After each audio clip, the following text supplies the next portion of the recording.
Welcome to ग्रोकास्ट, India का पहला career literacy focus podcast powered by Groshark. आज के हमारे गेस्ट हैं दीपांजन घोष, जो कि एक आईआईटी गुवाहाटी बीटेक स्टूडेंट है और जिन्होंने अपना जेई मेन और एडवांस एक एनजीओ से पढ़ के फोड़ा है। जी हाँ, विदाउट एनी कोचिंग इंस्टीट्यूशन। आज वो हमारे साथ शेयर करेंगे अपना करियर जर्नी, इनसाइट्स और चैलेंजेस जो उन्होंने फेस किया है, जैसे आपको एक राइट मेंटरशिप और गाइडेंस मिले।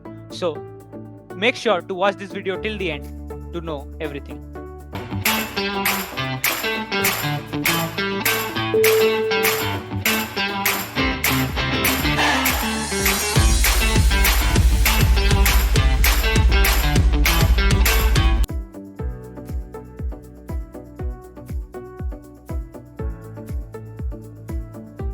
Hey Dipanjan, welcome again to Grosha podcast.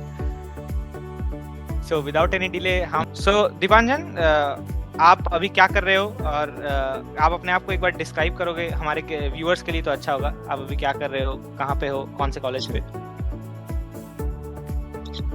तो मेरा नाम तो दीपांजन घोष है और मैं वेस्ट बंगाल से हूँ। और मैंने वेस्ट बंगाल से अपनी स्कूलिंग वगैरह की है। फिर मैंने एक एनजीओ से कोचिंग लिया था 12th के बाद, ड्रॉप ईयर से। और फिर उसके बाद वहाँ से मैं जेई एडवांस के थ्रू आईआईटी गुवाहाटी में मेरा जोसा काउंसलिंग के थ्रू मेरा सिलेक्शन हुआ है।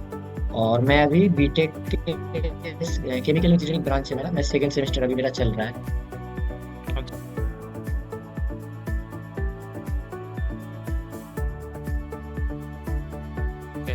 ओके।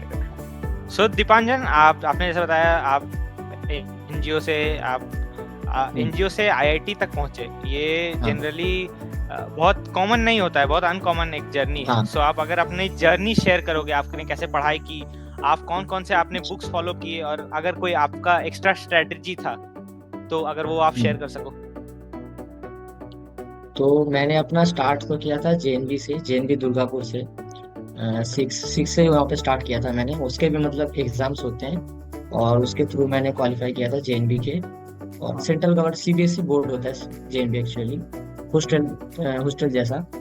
तो वहाँ से मैंने फिर अपना बोर्ड्स दिया। और ये जो एनजीओ है इसका नाम दक्षना है। ये एक्चुअली मोस्टली जेएनवी के बच्चों के लिए ही होता है, क्योंकि एक इतना दूर ये लेके जाके बच्चों को कोचिंग देते हैं। तो ये सब बच्चों के लिए पॉसिबल नहीं होता कि उतना वैसे अचानक से इतना दूर रहना फैमिली से। तो ये जेएनवी के बच्चे पहले से ही हॉस्टल में रह चुके होते हैं, तो इनके लिए थोड़ा आसान होता है। तो मैं एक्चुअली मुझे ऐसा आईआईटी के बारे में बहुत ऐसा नहीं लगता कि स्टार्टिंग से ही सब कुछ पता था। मुझे भी धीरे धीरे सब कुछ पता चला है। मुझे 11 में सबसे पहले आईआईटी के बारे में पता चला था। फिर तब उतना मैंने सोचा नहीं था, क्योंकि एक्चुअली ऐसा होता है कि आईआईटी जैसा बड़ा एग्जाम तो क्लियर करना एक मिडिल क्लास फैमिली के लिए थोड़ा बड़ा ही होता है, क्योंकि आपको एक मेंटरशिप की जरूरत होती है इस एग्जाम्स के लिए। आपको स्टडी मटेरियल्स तो बहुत मिल जाएंगे कोचिंग के लिए, आपको सब मिल जाएगा, ऑनलाइन में अभी सब कुछ अवेलेबल है। लेकिन जो चेंज आता है, क्योंकि एक बच्चा कर पाता है, एक बच्चा नहीं कर पाता, वो सिर्फ और सिर्फ मेन तो मुझे लगता है मेंटरशिप है कि क्या पढ़ना है तुम्हें एक ऐसा कुछ चाहिए होता है कि जो तुम्हें गाइड करे अच्छे से। वरना तो फिर तुम कुछ भी पढ़ोगे, कुछ भी तुम्हें समझ में नहीं आएगा। और एक तो फिर ऐसे एग्जाम में ये भी होता है कि आपका मतलब मेंटली भी सपोर्ट चाहिए होता है। आपको लगेगा क्वेश्चन नहीं बन रहे, ये नहीं हो रहा है। तो मुझे मेनली जो दक्षना ने जो प्रोवाइड किया वो मेंटरशिप। पढ़ाई तो ऑब्वियसली वो तो है ही, वो तो टॉप है उनका, अच्छा बहुत ही अच्छा है। लेकिन उन्होंने जो मेंटली हमें सबको गाइड किया है क्या करना है, वो दक्षना में बहुत अच्छे से मुझे मिला है। जिसके लिए मैं अभी बोल सकता हूँ कि मैं यहाँ पे हूँ इतना अच्छे से, क्योंकि इससे पहले 12th तक भी मैंने बहुत अच्छे से तो मैंने जेई के लिए प्रिपरेशन नहीं किया था। और एक बोर्ड लेवल की पढ़ाई और जेई की पढ़ाई बहुत डिफरेंस होता है उसमें। तो वही है कि फिर मैंने दक्षना से फिर अपना कोचिंग किया, फिर मैंने जेई के लिए बैठा। और उन्होंने दक्षना ने जो एनवायरनमेंट दिया उसकी वजह से आज सब कुछ है। ओके। सो आपका कुछ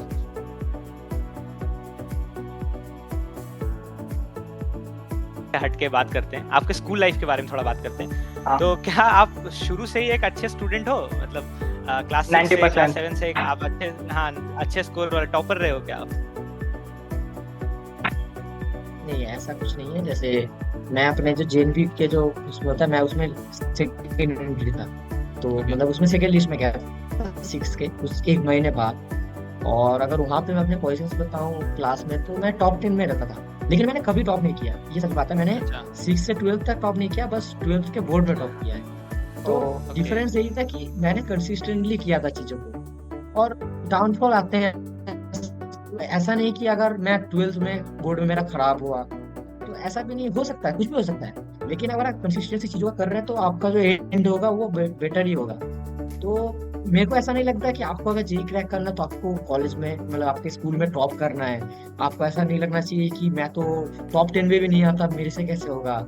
ऐसा जरूरी नहीं है। आप, मैंने बहुत ऐसे भी बच्चे देखे हैं जो बोर्ड्स में उनका खराब है लेकिन वो जेई में बहुत अच्छे करते हैं। और दोनों चीज ही अलग है। किसी किसी का होता है थोड़ा थिंकिंग लेवल थोड़ा अच्छा होता है, किसी किसी का होता है थोड़ा रटने वाला अच्छा होता है। तो सबका अपना अपना डिफरेंट होता है। तो आपको वो मुझे लगता है आपको वो ढूंढना पड़ेगा कि आप किस में अच्छे हैं। तो मैं स्ट्रॉन्ग स्टार्टिंग से पॉइंट तो ढूंढना ब्राइट नहीं पड़ेगा। रहा, लेकिन मैंने अ, हाँ, तो मैंने जैसे 11 में भी मजे किए हैं। ऐसा नहीं कि मैंने भी 6 साल ही अरे, कंसिस्टेंटली पढ़ा है। आपको टाइम टू टाइम चीजों को संभालना पड़ेगा। मैंने हाँ। 11 बिल्कुल में बिल्कुल। थोड़ा कम पढ़ा है तो मैंने 12th में उसको संभाला है। Okay. Okay okay so okay, मतलब दीपांजन, कंसिस्टेंसी। हाँ बिल्कुल हाँ, बिल्कुल। जरूर। तो एक होता है ना सबका, एक होता है कि ये सब्जेक्ट मुझे बिल्कुल पसंद नहीं है। जैसे मेरा, अगर आप मानो तो मुझे मैथ्स बिल्कुल पसंद नहीं है। तो एक होता है ना सबका होता है। तो आपका ऐसा क्या था कि आपको कौन से सब्जेक्ट्स पसंद थे, कौन से नहीं पसंद थे? आप या 10th के भी बात कर सकते हो, 10th का और 12th का दोनों का, कि आपको या हिस्ट्री पसंद था कि हिस्ट्री किसी को पसंद नहीं होता, उस तरह। ये मेरा तो, मेरे को ऐसा है कि मुझे पहले लगता था कि मुझे याद नहीं होता चीजें आसानी से। तो सबसे ओके। पहला तो बायोलॉजी में दिक्कत आता है। तो मैंने 10th के बाद जैसे 11 में गया तो मैं मैथ में शिफ्ट हो गया। तो वो मैंने ड्रॉप किया था, मेरा बायोलॉजी। अगर ऐसे बोलेंगे तो वही है कि याद करने की, मुझे ऐसा लगता है कि याद करना पड़ेगा इसको। लेकिन फिर वही जाके फिर अब मुझे केमिस्ट्री याद करना ही पड़ा। तो ऐसी चीजें ऐसी है ना कि आपको जब डिमांड चाहिए होता है, आपको करना होता है तो करना ही पड़ता है और हो भी जाता है। आपको जानना पड़ेगा कि उसके लिए करना क्या पड़ेगा। और अगर अच्छा। बाकी ऐसा है कि हाँ, अगर स्टार्टिंग से किसी को किसी सब्जेक्ट में इंटरेस्ट है नहीं तो ऐसा नहीं कि उसमें लगा ही रहना है। आप उसको छोड़ सकते हैं। जैसे मैंने बायोलॉजी में इंटरेस्ट नहीं था, मैथ की तरफ था, तो मैथ की तरफ शिफ्ट हुआ। आपको टाइम से आपको जानना पड़ेगा। आप हर एक चीज में अच्छे नहीं हो सकते हैं, क्योंकि किसी को डॉक्टर बनना पड़ेगा, किसी को इंजीनियर बनना, और बाकी सब भी बनने पड़ेंगे। तो आप, तो आपका बिल्कुल। स्पेशलाइजेशन है वो आपको ढूंढना पड़ेगा। ओके। फिर अगर आपने ये वीडियो यहाँ तक देखा है तो आप दीपांजन की स्टोरी से जरूर इंस्पायर्ड होंगे। So hereby grow sharp brings you opportunity. Every Sunday we are conducting free career webinars, जहां आपको करियर क्लैरिटी, करियर इंसाइट्स और कैसे अपना करियर रैशनली चूज करना चाहिए ये पता लगेगा from expert individuals from different career domains. So if you want to join that, you can join that for free. Just description में दिए गए लिंक को क्लिक करें और अपना एप्लीकेशन सबमिट करें।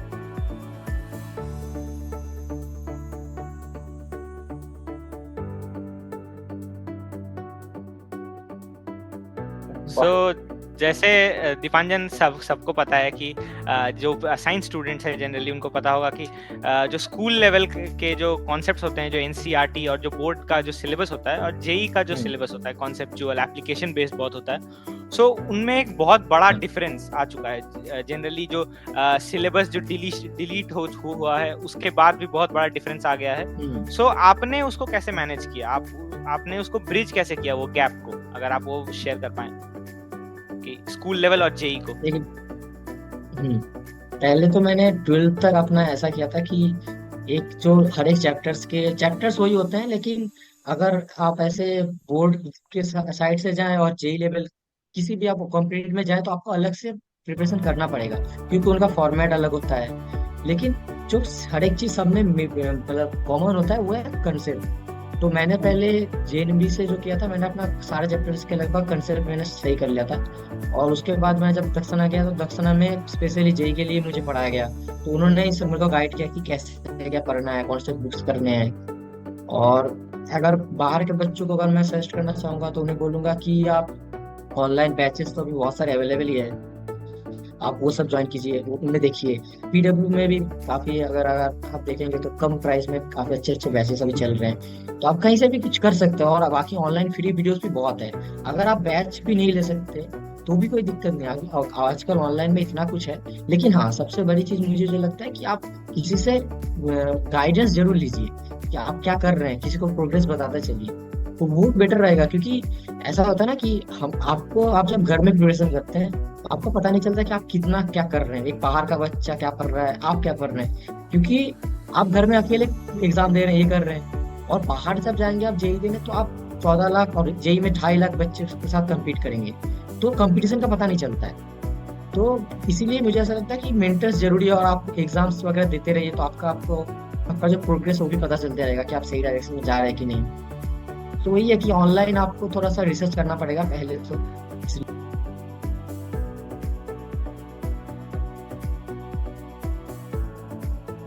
रिलेटेड।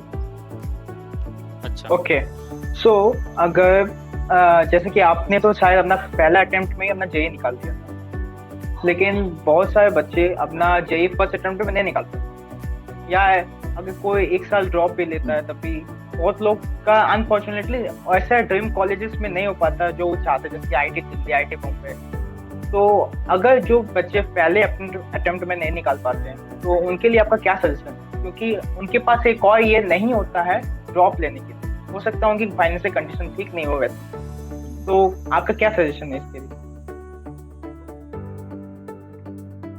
देखिए, पहली बात तो 12th के बाद आपको जेई के लिए और एक ही मौका मिलता है। एक तो आपको रिसेंट ईयर में मिलता है, एक ड्रॉप ईयर में मिलता है। तो मैं तो ये कहूंगा कि आपको आपका प्रोग्रेस देखना चाहिए, आपका इंटरेस्ट देखना चाहिए कि आपको असल में उसमें इंटरेस्ट है कि नहीं। या फिर आपको किसी किसी का ऐसा होता है कि फैमिली प्रेशर होता है, या तो देखिए सर कि जेई और नीट ही बस ऐसा नहीं है कि यही दोनों चीजें, और भी बहुत सारी चीजें हैं। तो आपको अगर सच में इंटरेस्ट है इन चीजों में, आपको लगता है कि नहीं आप जेई के लिए बने हैं, आपको इसमें इंटरेस्ट, आपको पढ़ना है, तो आप जरूर ड्रॉप लीजिए। क्योंकि जेई एक इतना बड़ा एग्जाम है कि आप जो टॉप करते हैं वो लोग 4-4, 5-5 साल लगा देते हैं। वो क्लास 6 से, कोई 9 से, तब से वो लोग पढ़ाई स्टार्ट करते हैं। तो आपको अगर ब्रेक या ड्रॉप देके आप जेई क्रैक कर दे रहे हैं, तो उसमें कोई दिक्कत नहीं है। 1 साल ऐसा नहीं है कि 1 साल आपका वेस्ट जा रहा है। आप अगर सही फील्ड चूज कर सकते हैं, तो 1 साल के आप बर्बाद कर सकते हैं। अगर आप सही डायरेक्शन में जा रहे हैं, तो आपको इंटरेस्ट जानना पड़ेगा कि आप असल में उसमें आपको इंटरेस्ट है कि नहीं। इस हिसाब से आपको अपना डिसीजन लेना चाहिए। सो दीपांजन, जैसे अभी रिसेंटली आपको पता होगा जेई का रिजल्ट आया, जेई मेंस का। बहुत सारे बच्चे हैं जो स्कूल्स में बहुत टॉप करते हैं, मेरे भी कुछ फ्रेंड्स हैं जो स्कूल्स में तो बहुत अच्छे हैं, जो मार्क्स अच्छे आ जाते हैं, लेकिन उनका जेई में बहुत खराब रैंक आया है, 3 लाख 4 लाख इस तरह रैंक आया है। और जैसे अब ड्रॉप, अभी जैसे रिजल्ट आया है और ड्रॉप लेके जब नेक्स्ट अटेम्प्ट का तैयारी करेंगे, उनमें 1 साल का नहीं मिलता गैप, जनरली 8 महीने 9 महीने मिलता है। तो क्या उन्हें वर्थ इट है ड्रॉप लेना? देखिए, आप ऐसा नहीं कि वो उन्होंने जब एक अटेम्प्ट दिया है तो उसमें उन्हें पता चलेगा कि उनका कैसा प्रोग्रेस चल रहा है। तो ऐसा नहीं कि आप कुछ नया स्टार्ट कर रहे हैं, और आप जो बोल रहे हैं 8-9 महीने बचते हैं, तो वो अगर कुछ और नया स्टार्ट कर रहा है तो उसको आपको जीरो से स्टार्ट करना पड़ेगा। लेकिन आप ऑलरेडी जेई के फील्ड में अगर प्रोग्रेस कर चुके हैं, तो 8-9 महीने आपके लिए बहुत है। और ऐसा एक बार जब आपका जेई में ऐसा लगता है कि जो कंसेप्ट चाहिए होता है, बहुत अच्छा कंसेप्ट चाहिए होता है, और आपने अगर वो बना लिया एक बार, तो 8-9 महीने बहुत है। जैसे हमें भी 8-9 महीने मिले थे, लेकिन हमने ये किया था कि जैसे जेएनबी टाइम में भी तो हमने कंसेप्ट बना लिया था, और 8-9 महीने फिर आप अगर अच्छे से डेडिकेशन के साथ पढ़ाई करेंगे तो वो बहुत है आपके लिए। ओके, सो जैसे आपने कहा 8-9 महीने डेडिकेशन से पढ़ाई करें, तो उस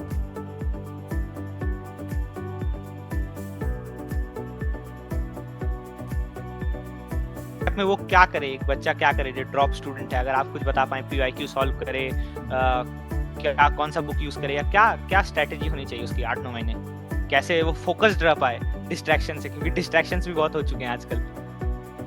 हाँ, तो सबसे पहले तो आपको, अगर एडवांस आपका गोल है, अगर मेंस आपका गोल है, तो फिर ठीक है, आप जैसे पीआईक्यूज कर रहे हैं ठीक है। लेकिन अगर आपका एडवांस गोल है, तो आपको सबसे पहले ये कंफर्म करना पड़ेगा कि आपका मेंस क्वालिफाइड है। और अगर सच बताऊं तो मेंस और एडवांस का भी बहुत फॉर्मेट अलग होता है। क्योंकि मेंस में आपको ऐसा रहता है कि आपको जैसे ये एक T20 है, एक टेस्ट है। एडवांस में आपको कुछ बॉल्स, मतलब ऐसे टेस्ट में ऐसे बॉल्स कम खेलने होते हैं, संभाल के खेलना होता है। तो एडवांस में ऐसा ही है, आपको बॉल्स कम खेलने पड़ेंगे, लेकिन आपको टिके रहना है। आप भले ही जैसे 50 क्वेश्चन, आप 20 क्वेश्चन कीजिए, कोई दिक्कत नहीं, लेकिन आपको अच्छे से करना है, कॉन्फिडेंटली करना है। मेंस में ऐसा है कि मेंस में T20 आपको हर एक बॉल को लगभग आप छोड़ेंगे तो फिर आप पीछे ही जाएंगे धीरे धीरे। तो दोनों का ऐसे देखेंगे, भले ही चैप्टर सेम हो, सब कुछ सेम है, लेकिन फिर भी मेंटेलिटी के हिसाब से और प्रिपरेशन के हिसाब से दोनों बहुत डिफरेंस है तब भी।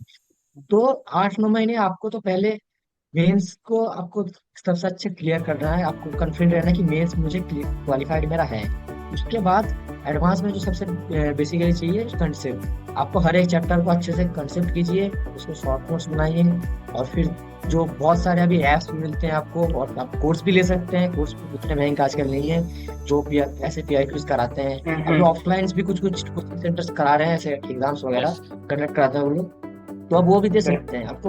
आपको पता, और एडवांस का ऐसा है कि आपको देना पड़ेगा एग्जाम।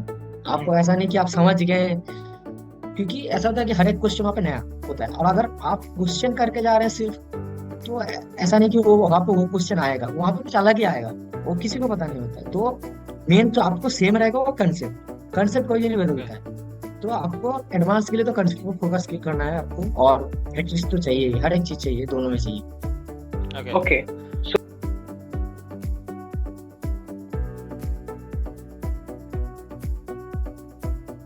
पर्सनल डोमेन अभी केमिकल इंजीनियरिंग, राइट?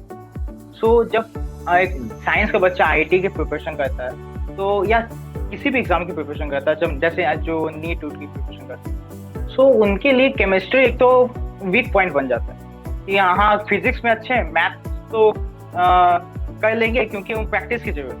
तो केमिस्ट्री में कंसेप्ट बिल्डिंग के समय बहुत प्रॉब्लम हो जाता है कि हाँ नोमेनक्लेचर, जो अलग अलग कंसेप्ट होते हैं, सब एक दूसरे के साथ हॉट पड़ते हैं। तो कैसे उसको थोड़ा अच्छे से बेटर कर पाए, या मार्क्स उठा पाए, पासिंग मार्क्स उठा पाए, इस तरह से क्या स्ट्रेटेजी होनी चाहिए? देखिए, क्योंकि आपने ये केमिस्ट्री को बोला एक बिल्कुल स्कोरिंग सही है सब्जेक्ट कि बोलता है। हाँ, यही केमिस्ट्री ऑब्वियसली आपका स्कोरिंग सब्जेक्ट है। आप किसी भी कहीं भी जाइए, आपको कोई सब वही बोलेंगे कि केमिस्ट्री जरूर पढ़ो, और कुछ पढ़ो ना पढ़ो, क्योंकि उसमें जे एडवांस बहुत ज्यादा घुमा नहीं सकता है।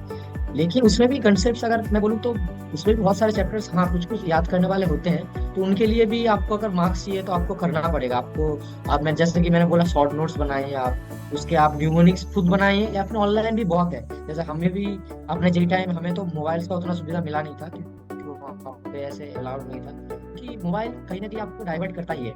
और मैं तो कहूँगा कि जो बच्चे ऐसे मोबाइल से पढ़ते हैं, वो मतलब उसमें अच्छे से सब कुछ बंद करके पढ़ना स्टार्ट कीजिए, क्योंकि उसमें आपका दिमाग डाइवर्ट होगा ही। और एक बार फिर वो स्टार्ट होगा, फिर धीरे धीरे जैसे आप पहले दिन डेडिकेशन के साथ स्टार्ट करेंगे ना, तो हो सकता है 4 घंटे, फिर 3 घंटे, फिर धीरे धीरे कम होते जाएगा।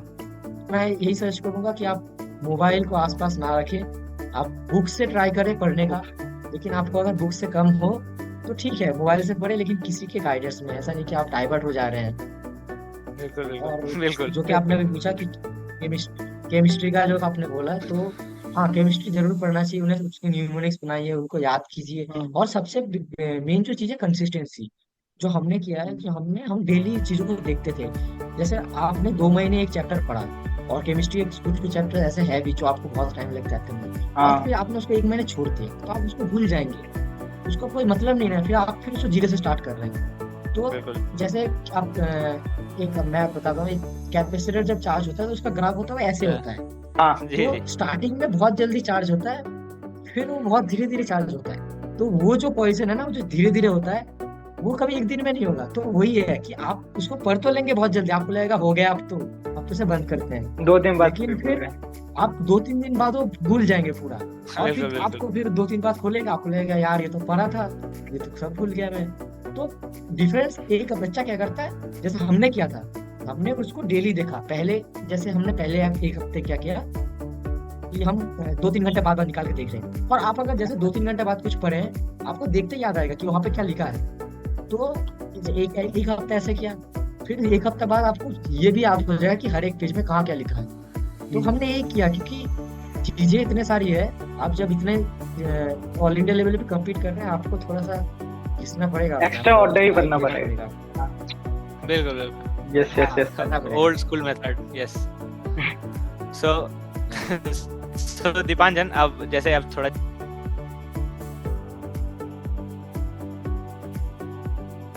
आईआईटी में अभी लाइफ कैसा है, अगर आप बता पाओ?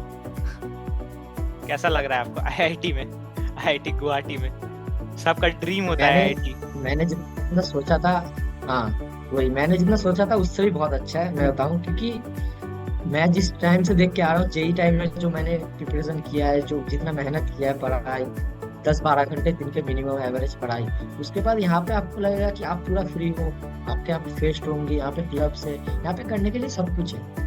एक्चुअली ऐसा है कि आईआईटी सिर्फ ऐसा नहीं कि पढ़ाती है, ऐसा सबको लगता है कि आईआईटी में जाकर ये बच्चे की पढ़ाई वाले होंगे, ऐसा नहीं है। आपका आईआईटी के पहले तक पढ़ाई था, यहाँ पे आकर आपको सब कराया जाएगा। जैसे ऑलराउंड डेवलपमेंट जो बोला जाता है, तो आपको हर एक चीज में आपको मौका दिया जाएगा। यहाँ पे सब कुछ है, कोडिंग क्लब, जिसको कोडिंग में इंटरेस्ट है, किसी को अगर पढ़ाई वाला साइड अगर छोड़े, स्पोर्ट्स में, आपको स्पोर्ट्स में इंटर आईआईटी होता है, उसके बाद आप स्टेट के लिए भी खेल सकते हैं।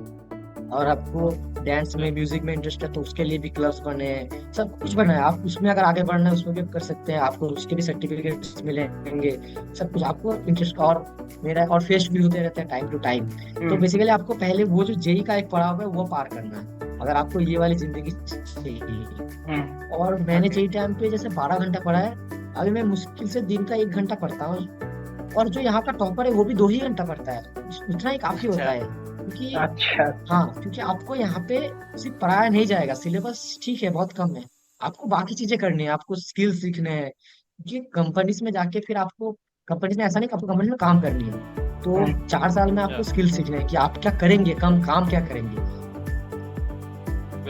ओके, सो एक सवाल और है, ये सवाल उन बच्चों के लिए है, ये सवाल उन बच्चों के लिए जिनको आईटी के टैग से लेना है, जो आईटी के टैग चाहते हैं अपने सीबीए रिज्यूमे।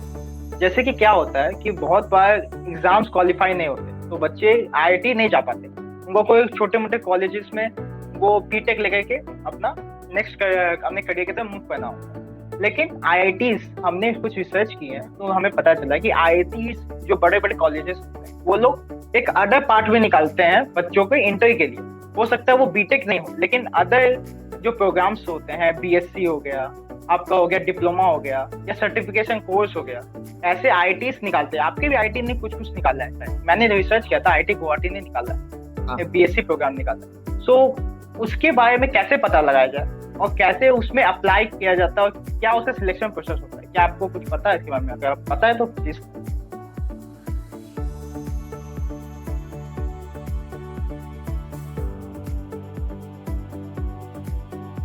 इन चीजों में ऐसा है कि जो जब कंपनी से आएगी ना, तो ये ऑनलाइन जो सर्टिफिकेट्स होते हैं उनका वैल्यू थोड़ा कम ही रहता है। ऑब्वियस है कि ये बोलेंगे आपको कि मुझे भी बहुत सारे मेल्स आए थे कि ऑनलाइन कोर्स दिया जा रहा है बीटेक का, तो मुझे ऐसा लगता है कि ये खास उतना, एक जो बच्चा आईआईटी में पढ़ रहा है उसके बराबर तो कभी नहीं पाएगा।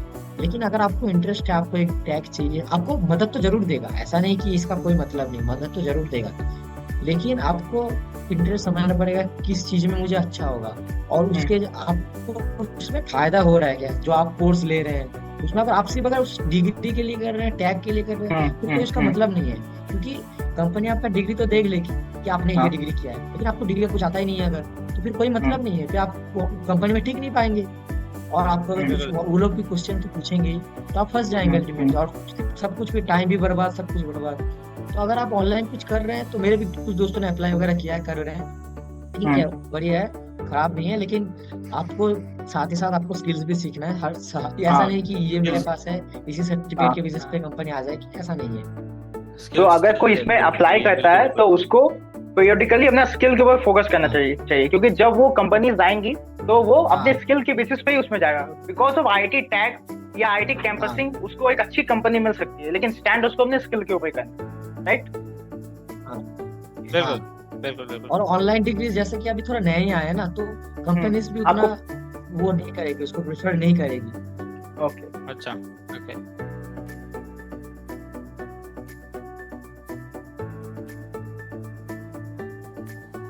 सो दीपांजन, लास्ट क्वेश्चन दीपांजन, आज के लिए बस हम सम अप करते हैं। सो जैसे कि आप अब आईआईटी में आप जा चुके हो, सो आपको क्या लगता है कि कौन सा क्लास से बच्चों को आईआईटी का प्रिपरेशन करना चाहिए? जैसे कोटा में मैंने सुना है क्लास 8 से बच्चे इंटीग्रेशन डिफरेंशिएशन सॉल्व करने लगते हैं, आईआईटी का प्रिपरेशन चालू कर देते हैं, कोई क्लास 6 से चालू कर देते हैं। सो क्या ये क्लास 6 से चालू करना, क्लास 8 से चालू करना वर्थ इट है? और जैसे वेस्ट बंगाल में दुर्गापुर, आसनसोल, ये टियर 3 टियर 4 के सिटीज हैं। सो उन बच्चों के लिए क्या है, आपके लिए क्या उनको भी क्लास 6 क्लास 8 से चालू कर देना चाहिए कंपटीशन में अहेड रहने के लिए? सो इस पे आप क्या राय है और कब से चालू करना चाहिए आपके हिसाब से आईआईटी का प्रिपरेशन? इसमें तो मैंने जो अभी पहले भी कहा कि आपको आपका इंटरेस्ट ढूंढना ही पड़ेगा। जो मुझे तो मेरा ऐसा था कि मुझे बायो पसंद नहीं था तो मैंने मैथ ले लिया, लेकिन सबका ऐसा नहीं होता है। कोई कोई बहुत बच्चों को कंफ्यूजन होता है कि बायो लिया जाए या फिर मैथ लिया जाए। तो उनके लिए भी जो आप किसी से गाइडेंस ले सकते हैं आपको किस में जाना है। और ऐसा तो आइडियल टाइम अगर मैं बोलूँ प्रिपरेशन का तो 11th ही है, क्योंकि तभी से आपको डिफरेंस समझ में आएंगे। और लेकिन फिर भी कोई बच्चा होता है जिनको पहले से उनको बहुत ज्यादा इंटरेस्ट आ जाता है, वो पहले से स्टार्ट कर देते हैं, तो उनके लिए बात अलग है। लेकिन और एक बात है जो मैं कहना चाहूंगा कि कुछ जैसे फैमिली से प्रेशर आता है कि जेई या नीट को चूज करो, तो मैं उनके लिए कहूँगा कि बच्चों को स्टार्ट ऐसा नहीं कि 11th में आ गया किसी को प्रिपरेशन करना ही है। क्योंकि हाँ, एक बात तो है कि आजकल पेरेंट्स बच्चों को फोर्स कर ही रहे हैं, 11th से ही कोचिंग दे रहे हैं, कोटा भेज रहे हैं, जो कि खराब नहीं है। लेकिन आप फिर वही है ना कि जो रैट रेस होता है आप उसी में से बच्चों को धकेल रहे हैं। सिर्फ जेईई सब कुछ नहीं है, और भी बहुत सारी चीजें हैं, बहुत सारे प्रिपरेशन हैं, लेकिन सबको ऐसा है कि उसी में जाना है। तो मुझे ऐसा लगता है पेरेंट्स को प्रेशर फील नहीं करना चाहिए, बच्चों को थोड़ा फ्रीडम देना चाहिए कि आपको गाइडेंस देना चाहिए कि किस में इंटरेस्ट है असल में। और फिर वो टाइम टू टाइम धीरे धीरे उसको अपना समझ में आ जाएगा कि किस साइड जाना है। ओके, या right okay, thank you Dipanjan, thank you for coming. आप प्रणव आप रिकॉर्डिंग ऑफ कर सकते हो। यस, आई होप आपको ये वीडियो अच्छा लगा हो और दीपांजन की स्टोरी से आपको एक प्रॉपर करियर इंसाइट और इंस्पिरेशन मिला होगा। So thank you for watching till the and, और मेक श्योर आप इस चैनल को सब्सक्राइब कीजिए, इस वीडियो को लाइक कीजिए और अपने किसी ना किसी आईटी फ्रेंड के साथ इसको जरूर शेयर कीजिए। So bro sharp signing off.